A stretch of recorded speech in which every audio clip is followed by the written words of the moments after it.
শুক্তো বাঙালিদের অত্যন্ত জনপ্রিয় একটা রেসিপি। আর বাঙালিরা খুবই পছন্দ করেন এই শুক্তো গরম ভাত দিয়ে খেতে।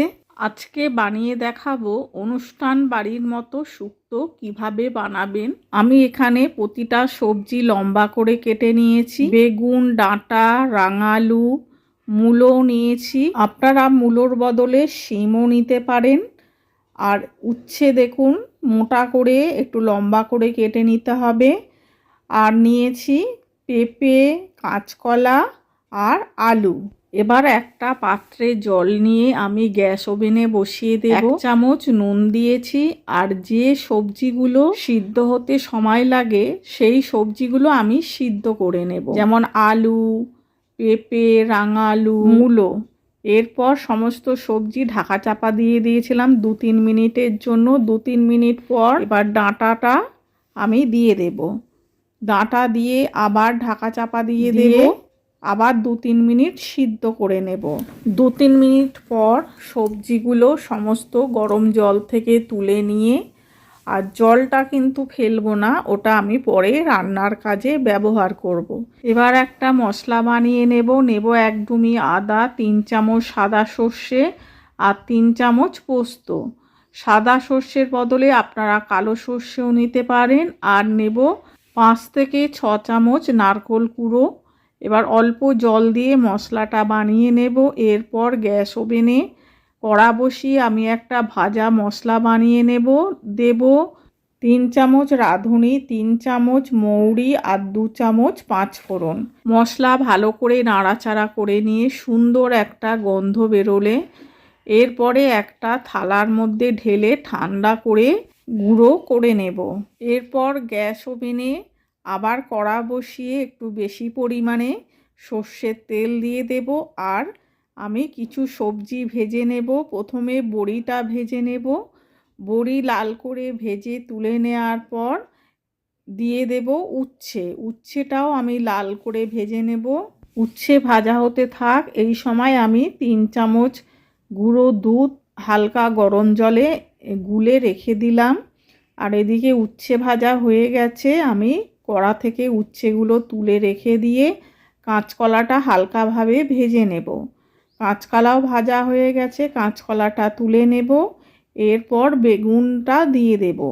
বেগুনটা শেষে ভাজলে কি হবে, প্রথমে দিলে কড়ার সমস্ত তেলটা বেগুন টেনে নিত, সেই জন্য আমি লাস্টে বেগুন ভেজে তুলে নিলাম।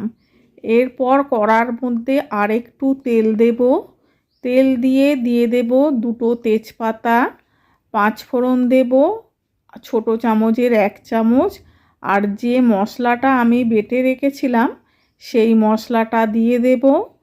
ফোড়ন থেকে সুন্দর গন্ধ বেরোনোর পর তারপরে মশলাটা দিয়ে ভালো করে কষাবো, যাতে সর্ষে পোস্তর কাঁচা গন্ধটা চলে যায়।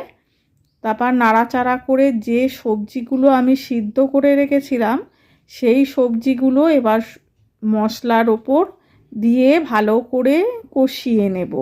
সমস্ত সবজি মশলার সাথে কষিয়ে নেওয়ার পর এরপরে দিয়ে দেব 1 চামচেরও কম হলুদ গুঁড়ো আর পরিমাণ মতো নুন আর চিনি। নুন চিনিটা আপনারা আপনাদের স্বাদ বুঝে দেবেন। দিয়ে আবার ভালো করে কষিয়ে নেব সবজির সাথে। কষিয়ে নেওয়ার পর সবজি সিদ্ধ করা যে জলটা ছিল সেই জলটা এবার কড়ার মধ্যে দিয়ে দেব। দিয়ে ভালো করে মিশিয়ে নেব। ভালো করে ফুটে উঠলে তারপরে দিয়ে দেব উচ্ছে, কাঁচকলা আর ভেজে রাখা বড়ি। বড়ি দেওয়ার পর এবার আরেকটু ফুটিয়ে নিয়ে দিয়ে দেব যে আমি গুঁড়ো দুধটা গুলে রেখেছিলাম সেই গুঁড়ো দুধ। এই গুঁড়ো দুধটা দিলে শুক্তোর স্বাদ দ্বিগুণ বেড়ে যাবে। আর সবার শেষে দেব ভেজে রাখা বেগুন, কারণ বেগুন প্রথমে দিলে একদম গলে যাবে।